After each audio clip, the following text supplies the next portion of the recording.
Good afternoon, Ben McIntyre here from Tiny Home Rolling Pasture. Just doing some planning of cupboards actually. You're doing a cutting list and a laundry for some clients, and I'm just rapt to be able to say now that this is what I do for a living. I design and build tiny houses on wheels.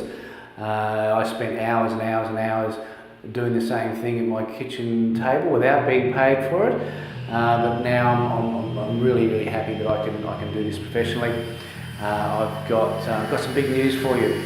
Not only have we got me on the pencil drawing away plans and cutting lists and all that sort of thing, but we now have a full-time SketchUp artist and designer, which is fantastic. So from framing to trailer design and tiny house connection to the trailer, we've got someone who can walk you through from the start to the finished in designing and preparing a tiny house on wheels to your particular requirements. I've got just a little video happening over here of the said design. We can see here how we've got everything from the framing to the cladding, the flooring. We've worked out all our cutting or measurements of materials so that we know how we can order with reduced wastage. The exterior cladding details, the window dimensions and so forth, how it attaches to the trailer. So what we're seeing now is a plan for a 3 metre wide trailer, which we're beginning work on very soon. So that'll be pretty exciting for us because we haven't done that one in that dimension before. And what we're really looking forward to, I guess, is using this technology to help us, well, first of all, get on the same page with the client so we know exactly what they're delivering. They're happy with what we're going to give them. As you can see, there's a lot of detail going into this cabinetry here.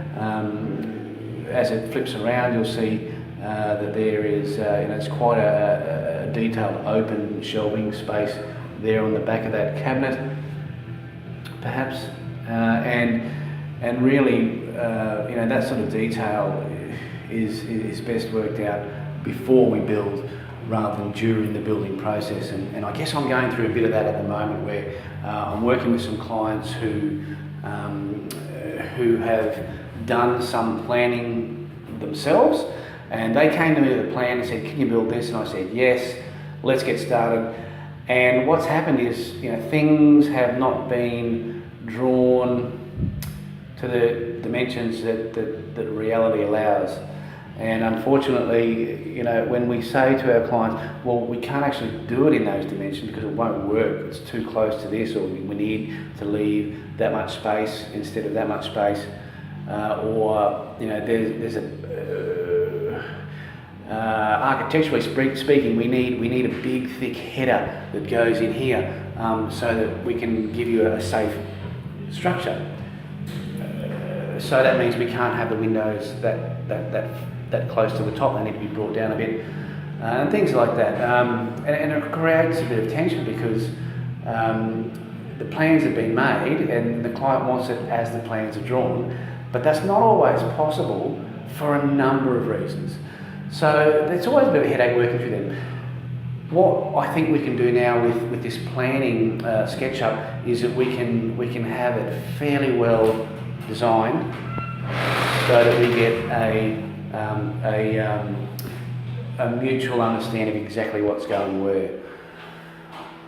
So I just thought I'd share that with you. If you want planning for yourself, just to design a tiny home on your own and get started building, that's great. If you want to work with us to have something built, that's great as well. I think it's a fantastic tool for either approach, and we look forward to hearing from you soon.